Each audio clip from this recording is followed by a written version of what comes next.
የማይበገረው ጠያቂ የስቲቨን ሳከር የህይወት ጉዞ። ስቲቨን ሳከር በዓለም አቀፍ ደረጃ የሚታወቅ አንጋፋ እንግሊዛዊ ጋዜጠኛ ሲሆን በተለይ በቢቢሲ በሚያስተላልፈው ሃርድ ቶክ የተሰኘ ፕሮግራሙ እጅግ ታዋቂ ሰው ነው። በተለይ ከቀድሞው ጠቅላይ ሚኒስትር መለስ ዜናዊ ጋር ያደረገው ጠንካራ ቃለ መጠይቅ በብዙ ኢትዮጵያውያን ዘንድ እስካሁን ድረስ ይታወሳል። ለዛሬ የዚህን ሰው ግለ ታሪክ ከቀድሞው ጠቅላይ ሚኒስትር አቶ መለስ ዜናዊ ምላሽ ጋር ጨምሮ ከታላላቅ መሪዎች ጋር እስካደረገው ጠንካራ ሙግት ይዘንላችሁ ቀርበናል። አብራችሁን ቆዩ። ጋዜጠኝነት በዓለም ታሪክ ውስጥ እውነትን የመፈለግና የማህበረሰቡን ድምጽ የማሰማት ታላቅ ኃላፊነት የተሸከመ ሙያ ነው። ጋዜጠኞች የተደበቁ እውነታዎችን በማውጣት የመንግስትንና የባለስልጣናትን ተጠያቂነት በማረጋገጥ እንዲሁም በህዝብ ዘንድ ንቃተ ህሊናን በመፍጠር ረገድ አይተኬ ሚና ይጫወታሉ። ከጦርነት አውድማዎች እስከ የፖለቲካ መድረኮች ድረስ እውነትን ለህዝብ ለማዳረስ ሲሉ ህይወታቸውን ለአደጋ የሚያጋልጡ ጋዜጠኞች ለፍትህና ለዲሞክራሲ መስፈን መሰረት ናቸው። ይሁን እንጂ ይህ ጉዞ አልጋ ባልጋ አይደለም። ጋዜጠኞች የአካል ጉዳት፣ እስራት፣ የፖለቲካ ጫናና ከቅርብ ጊዜ ወዲህ ደግሞ ከበጀት መቀነስ ጋር ተያይዞ የሚመጣ የሥራ ዋስትና ማጣት ይገጥማቸዋል። የስቲቨን ጆን ሳከር ታሪክም የሚያሳየው ይህንኑ የጋዜጠኝነት ፈተናና የላቀ የሙያ ስነ ምግባር ጥምረትን ነው። የስቲቨን ጆን ሳከር የህይወት ታሪክ የሚጀምረው እንደ አውሮፓውያን አቆጣጠር በ1964 ዓ.ም በእንግሊዟ ሊንከንሻየር በምትገኘው ስፒልስቢ በተባለች ጸጥተኛ የገበያ ከተማ ውስጥ ነው። ይህ ስፍራ ወደፊት የእርሱ መለያ ከሚሆነውና የዓለምን የፖለቲካ ትኩሳት ከሚያስተናግደው መድረክ በእጅጉ የራቀ ነበር። ይሁን እንጂ ገና በወጣትነቱ ከገጠሩ አስተዳደግ ባሻገር የመመልከት ልዩ ፍላጎትና የማወቅ ጉጉት ይታይበት ነበር። ይህ በውስጡ ያደገው የጠያቂነት መንፈስ ስል የሆነ ስርዓት ያለውና አይበገሬ ለሆነው የወደፊት የህይወት ዘመን ስራው የጀርባ አጥንት ሆኖ አገልግሏል። ሳከር ለአቅመ አዳም የደረሰው እንግሊዝ ከፍተኛ የባህልና የፖለቲካ ለውጥ እያስተናገደች በነበረበት ወቅት ሲሆን ይህም ከትምህርት ቤት ግድግዳዎች ውጭ ያለውን ውስብስብ ዓለም የመረዳት ፍላጎቱን አቀጣጠለበት። ከዚያም የካምብሪጅ ዩኒቨርሲቲ የሚፈልገውን የአእምሮ ብስለት አቀረበለት። በኢማኑኤል ኮሌጅ በነበረው ቆይታም ወደፊት ትልቁ የሙያ መሳሪያ የሚሆነውን ክህሎት አዳበረ። እርሱም አንድን ሰፊና የተወሳሰበ ጉዳይ ወስዶ በጥልቀት በግልጽነትና በሚያስደምም መረጋጋት የመመርመር ችሎታ ነበር።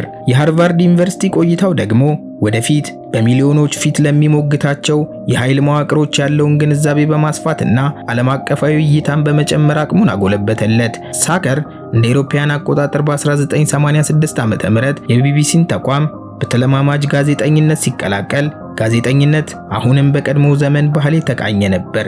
ዝግ ያለ መደበኛና በተቋማዊ ስልጣን ላይ የተመሰረተ። ነገር ግን ሳከር በጽናትና በጥንካሬ የራሱን ስም ለመገንባት ጊዜ አልወሰደበትም። የመጀመሪያዎቹ የሥራ ምደባዎቹ የ20ኛው ክፍለ ዘመን ማብቂያ ወሳኝ ክስተቶችን ለመዘገብ ወደ ጦር ሜዳ ወሰዱት። እንደ የውጭ አገር ዘጋቢነቱ በመላው አውሮፓ በመካከለኛው ምስራቅና በዋሽንግተን ተዘዋውሮ መስራቱ የፖለቲካ ሽግግሮችን፣ ግጭቶችንና የዲፕሎማሲ ውጣ ውረዶችን በቅርበት እንዲመለከት አደረገው። ይህ ልምድ የሪፖርት አቀራረብ ክህሎቱን ብቻ ሳይሆን እንደ ጋዜጠኛ ያለውን ስሜታዊ ብስለትም አዳብሮለታል። በተለይም እንደ አውሮፓውያን አቆጣጠር በ1990ዎቹ መጀመሪያ ላይ የባህረ ሰላጤው ጦርነት ሲቀሰቀስ ሳከር በቦታው ተገኝተው ጦርነቱን ከዘገቡት ጥቂት ጋዜጠኞች አንዱ ሆነ። በተለይም በባስራ መንገድ ላይ የኢራቅ ጦር ሲሸሽ በአሜሪካ ወታደሮች የደረሰበትን እልቂት ለዓለም ሕዝብ በማጋለጥ የጋዜጠኝነት ድፍረቱን አስመሰከረ። ይህ ክስተት የሰውን ስሜት የሚጎዳ ቢሆንም ሳከር ግን ይህን አሰቃቂ እውነት ለዓለም ማሳወቅ የጋዜጠኝነት ግዴታው እንደሆነ አምኖ ተቀበለ። ይህ የጦር ሜዳ ልምድ ለወደፊቱ ጠንካራ አቋም ላለው የጋዜጠኝነት ስብዕናው መሰረት ጣለ። ከጦር ሜዳ ዘጋቢነት ወደ ስቱዲዮ የተሸጋገረው ሳከር በዋሽንግተንና በብራስልስ ዘጋቢነት ካገለገለ በኋላ እንደ አውሮፓውያን አቆጣጠር በ2004 የቢቢሲን ታዋቂ ፕሮግራም ሃርድ ቶክ መምራት ጀመረ። የዚህ ፕሮግራም አቅራቢ መሆን ለሳከር ትልቅ የሙያ ምዕራፍ ነበር። ዜናን ከመዘገብ አልፎ ዜናውን የሚፈጥሩትን ሰዎች ወደ መሞገት ተሸጋገረ። ሳከር ለዚህ ሚና በልክ የተሰፋ ያህል ነበር። ሃርድ ቶክ እንደ ስሙ ጠንካራ ንግግር ወይም ጥብቅ ቃለ መጠየቅ የሚደረግበት መድረክ ነው። ሳከር በዚህ ፕሮግራም ላይ እንግዳዎቹን በፈገግታ ሳይሆን በመረጃ የተደገፉ ድንገተኛ ጥያቄዎችን በመጠየቅ ይታወቃል። የቃለ መጠየቅ ስልቱ እንደ አቃቤ ሕግ ክርክር ነው። እንግዳው ሊሸሸው የሚፈልገውን እውነት ፊት ለፊት ያጋፍጠዋል።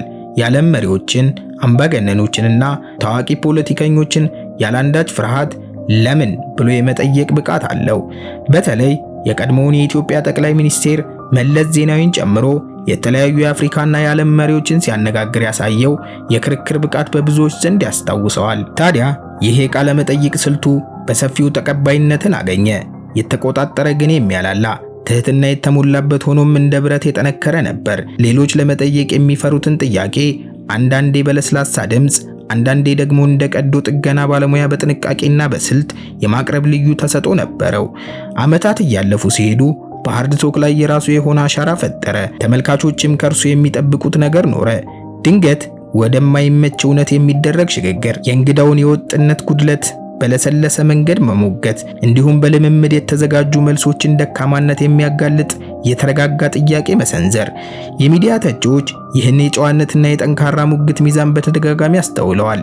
እንደ ዘ ጋርዲያን እና ዘ ቴሌግራፍ ያሉ ታላላቅ ሚዲያዎች ሳከርን አስፈሪና ሁልጊዜም ስለት ያለው ሲሉ ገልጸውታል። ዝግጅቱ ለእንግዶቹ የማምለጫ ቀዳዳ እንደማይሰጥም መስክረዋል። የሳከር ጥያቄዎች ብዙውን ጊዜ የተለየ የስሜት ብስለትን ያዘሉ ናቸው። እንግዶቹ ሳከር ወደፊት ጠጋ ሲል ይጨነቃሉ። ይቅርታ ያደርጉልኝና ይህ ነገር እኮ ትርጉም አይሰጥም ወይም አሁን ይህን ይላሉ፣ ነገር ግን የኋላ ታሪክውን ስንመለከት የሚሉት ንግግሮቹ እንደ ወጥመድ የሚጥላቸው ሳይሆኑ ወደ ግልጸኝነትና ወደ ተጠያቂነት የሚያደርጋቸው ግብዣዎቹ ናቸው። እርግጥ ነው ይህ ጉዞ አልጋ ባልጋ አልነበረም። አንዳንድ ጊዜ እንግዶቹን በሚጠይቅበት ጠንካራ መንገድ ምክንያት ከልክ በላይ ተናካሽ ወይም ጨካኝ ተብሎ ሲተች ቆይቷል። ሳከር እነዚህን ጫናዎች በተለመደው ራስን የመግዛት ብቃት ያስተናግዳቸዋል። ብዙ ጊዜም ስራው ራሱ ስለ እርሱ እንዲናገር ይፈቅዳል።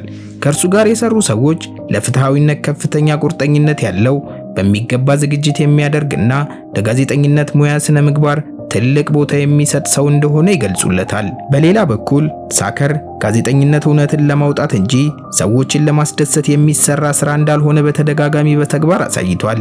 ለዚህም ማሳያ የሚሆነው በ2010 ያገኘው የዓለም አቀፍ የቴሌቪዥን ስብዕና ወይም ኢንተርናሽናል ፐርሰናሊቲ ኦፍ ዘ ይር ክብር ነው። ይሁን እንጂ ይህ ስልጣን ያላቸውን አካላት ሲሞግት የመኖረ ጠንካራ ጋዜጠኛ በቅርቡ የቢቢሲ አስተዳደር በበጀት ምክንያት ሃርድ ቶክ ፕሮግራሙን ለመዝጋት መወሰኑን ሲሰማ ከጠንካራነቱ በስተጀርባ ያለውን ሰብአዊ ተጋላጭነት ስሜት አሳይቷል። ይህ ውሳኔ በዘመናችን ጥልቀት ያለውና ረጃጅም ቃለ መጠይቆች ቦታቸውን እያጡ መምጣታቸውን የሚያሳይ ምልክት ተደርጎ የተወሰደ ሲሆን ሳከርም የፕሮግራሙ መቋረጥ እንዳሳዘነውና እንደተከፋ በይፋ ተናግሯል።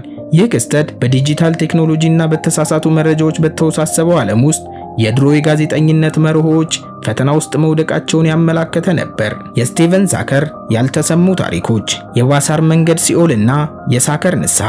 ብዙ ሰዎች ሳከርን የሚያውቁት ለስላሳ ወንበር ላይ ተቀምጦ ጥያቄ ሲጠይቅ ነው። ነገር ግን የጋዜጠኝነት አመለካከቱ የተቀረጸው በደምና በአጥንት መካከል ነው። እንደ አውሮፓውያን አቆጣጠር በ1991 የባህረ ሰላጤው ጦርነት ሲጠናቀቅ ሳከር የሞት ጎዳና ተብሎ በሚጠራው የባስራ መንገድ ላይ ተገኝቶ ነበር። በዚህ ስፍራ የኢራቅ ወታደሮች እየሸሹ ሳለ በአሜሪካ የአየር ኃይል በቦምብ ተደብድበው በሺዎች የሚቆጠሩት ተቃጥለው አልቀዋል። ሳከር ይህንን ሲያስታውስ በወቅቱ ያየሁት ነገር የሰው ልጅ ጭካኔ ወሰን እንደሌለው አስተማረኝ ይላል።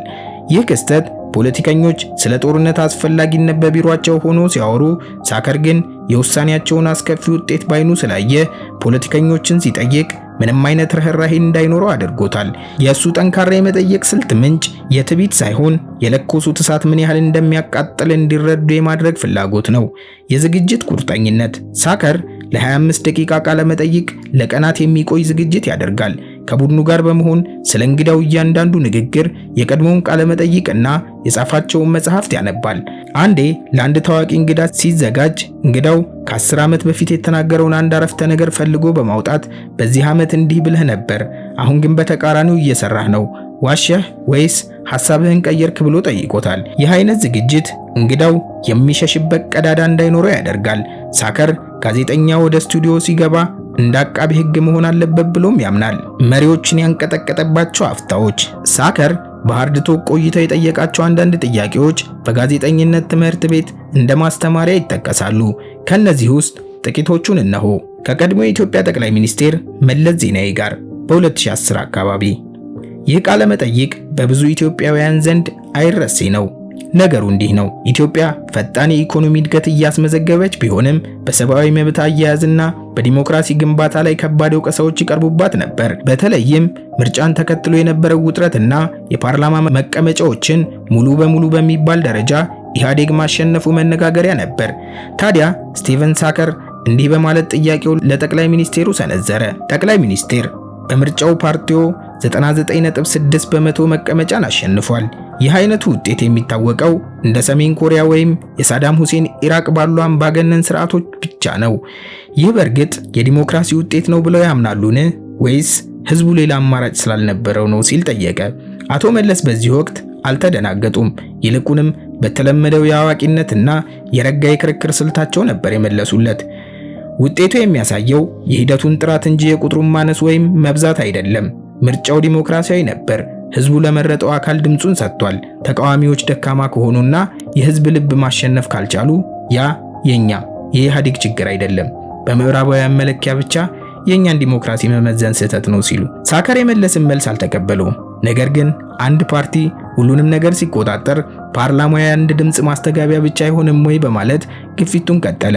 ይህ ቃለ መጠይቅ መለስ ዜናዊ ለምዕራባውያን ሚዲያ ያላቸውን ንቀትና የራሳቸውን ፍልስፍና ለማስረዳት ያደረጉትን ሙከራ ሲያሳይ፣ በሌላ በኩል ደግሞ ሳከር ዲሞክራሲ ያለ ተቃውሞ ድምጽ ባዶ መሆኑን ለማሳየት ያደረገውን ተጋድሎ ያሳየ ነበር። በሌላ ጊዜ እንዲህ ሆነ። ከአሜሪካ ምክትል ፕሬዝዳንትና የአየር ንብረት ተሟጋች አልበርት አልኖርድጎር ጋር እንዲህ ሆነ። አልጎር ስለ አየር ንብረት ለውጥ በመስበክ የኖቤል ሽልማት አግኝተዋል። ነገር ግን እሳቸው የሚኖሩት ህይወትና የሚሰብኩት ወንጌል ይጣረሳል የሚል ወቀሳ ነበር። ታዲያ ሳከር እንዲህ በማለት ጥያቄውን ሰነዘረ። ዓለምን የካርቦን ልቀት ቀንሱ እያሉ ይሰብካሉ። ነገር ግን ከረንት ቲቪ የተሰኘውን የቴሌቪዥን ጣቢያውን ለኳታር አልጀዚራ ሸጡት። ይህ ተቋም የሚደገፈው እርስዎ እንደሚሉት ዓለምን እያጠፋ ባለው የነዳጅና ጋዝ ገንዘብ ነው። ይህ ግልጽ የሆነ ግብዝነት አይደለምን ሲል አልጎር በዚህ ጥያቄ በጣም ተረበሹ። ፊታቸው ላይ የነበረው ምቾት ጠፋ። መልሳቸውም የመከላከል ወይም ዲፌንሲቭ ነበር። እንዲህም አሉ፣ እኔ የምመለከተው የአልጀዚራን ሽፋን ነው። በዚህም የአየር ንብረት ለውጥን መልእክት ለዓለም ለማድረስ ትልቅ አቅም አላቸው። እርግጥ ነው ከነዳጅ ኢኮኖሚ ጋር የተያያዙ ናቸው። ነገር ግን እኔ ትኩረት የማደርገው መልእክቴን ለማድረስ ባገኘሁት እድል ላይ ነው ሲሉ ሳከር በዚህ አላቆመም። ታዲያ እርስዎ ለገንዘብ ሲሉ መርሆን ሸጡ ማለት ነው በሚል አፋጠጣቸው። አልጎር መልስ ለማግኘት ሲንገዳገዱ መታየታቸው ለአየር ንብረት ተሟጋችነታቸው ትልቅ ጥላሸት የቀባ ክስተት ሆኖ ተመዘገበ። ሞጋቹን ጋዜጠኛ ተከትለን ስንቀጥል ከዲሚትሪ ፔስኮቭ ጋር ወይም የቭላዲሚር ፑቲን ቃል አቀባይ 2022 እንደርሳለን። ነገሩ እንዲህ ነው። ሩሲያ ዩክሬንን ከወረረች በኋላ የሩሲያ መንግስት ይህንን ክስተት ጦርነት ብሎ መጥራት ከልክሎ ልዩ ወታደራዊ ዘመቻ እያለ ይጠራ ነበር። ዓለም አቀፍ ህጎችን ስለመጣሱ ይክዱ ነበር። ታዲያ በዚህ ክስተት መሃል የሩሲያውን ቤተ መንግስተኛ ያገኘው ሳከር እንዲህ ሲል ጠየቀ። እናንተ ልዩ ዘመቻ ትላላችሁ፣ ነገር ግን ጦርነቱ እንደጠበቃችሁት እየሄደ አይደለም። በሺዎች የሚቆጠሩ ወታደሮቻችሁን አጥታችኋል። ይህ ለእርሶ ውርደትና ስልታዊ ውድቀት አይደለምን ሲል እዚህ ላይ ነው ዲሚትሪ ፔስኮቭ ታሪካዊውን ስህተት በመስራት እውነቱን ያፈረጡት። በሩሲያ ባለስልጣናት ዘንድ ሽንፈትን ወይም ኪሳራን ማመን እንደ ክህደት በሚቆጠርበት በዚያ ሰዓት ፔስኮቭ እንዲህ አሉ። አዎ ወታደሮቻችንን በከፍተኛ ቁጥር አጥተናል። እናም ይህ ለኛ ትልቅ ሐዘን ነው። ይህ ምላሽ እንደ ርችት ፈነዳ።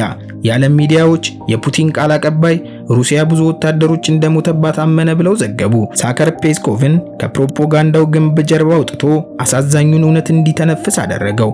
ፔስኮቭ ወዲያውኑ ወደ ፕሮፓጋንዳው ለመመለስ ቢሞክርም ሳከር ግን ዋናውን ነጥብ አስቀድሞ ጨብጦ ነበር። በሌላ ጊዜ እንዲህ ሆነ።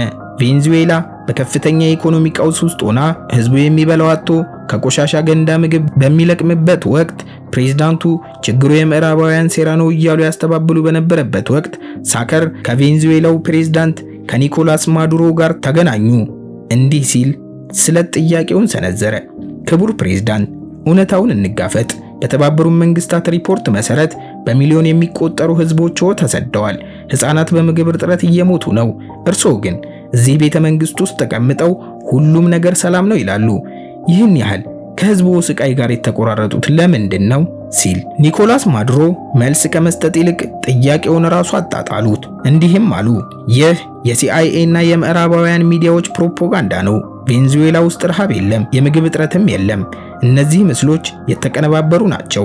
ችግሩ የኢኮኖሚ ማዕቀቡ ነው እንጂ የኔ አስተዳደርም አይደለም በማለት ሳከር በዚህ ጊዜ በእጁ የያዘውን ማስረጃ አውጥቶ ማሳየት ጀመረ። እኔ ራሴ የቬንዙዌላ ዋና ከተማ ካራካስ ነበርኩ፣ ህዝቡ ቆሻሻ ሲበላ ይቻለው ብሎ ሲሞግታቸው ማዱሮ ንዴታቸውን መቆጣጠር አቅቷቸው ቃለመጠይቁን ሊያቋርጡ ደርሰው ነበር። ይህ ክስተት አምባገነን መሪዎች ከእውነት ጋር ሲጋፈጡ ምን ያህል እንደሚሸሹ ያሳየም ነበር። እነዚህ ታሪኮችና ጥያቄዎች እንደሚያሳዩት የስቴቨን ሳከር ጥንካሬ ያለው ድምፁን ከፍ አድርጎ በመናገር ሳይሆን ማንም ሊጠይቀው የማይደፍረውን ነገር ግን ሁሉም መልሱን መስማት የሚፈልገውን ጥያቄ በመምዘዝ ላይ ነው። ለዚህም ነው ሃርድ ቶክ ሲዘጋ ብዙዎች እውነትን የሚያሳይ አንድ የብርሃን ፋኖስ ጠፋ ብለው የተቆጩት። ከሊንከንሻየር ልጅነት ተነስቶ የዓለም ባለስልጣናትን በመሞገት የቢቢሲ ታዋቂ ፊት ለመሆን የበቃው የስቲቨን ጆን ሳከር ጉዞ በመጨረሻም የሚያስተምረን አንድ እውነት አለ። ጋዜጠኝነት ዕውቀትን፣ ድፍረትንና ጽናትን የሚጠይቅ እንዲሁም እውነትን መግለጽ አስቸጋሪ በሚሆንበት ጊዜ እንኳን እውነት ዋጋ እንዳለው ማመን ነው። ፕሮግራሙ ቢቋረጥም ሳከር ያንን ቀላል ግን እጅግ በጣም ከባድ ጥያቄ መጠየቁን ያላቆመ ሰው ሆኖ በታሪክ ይኖራል። ያም ጥያቄ ለምን የሚል ነው።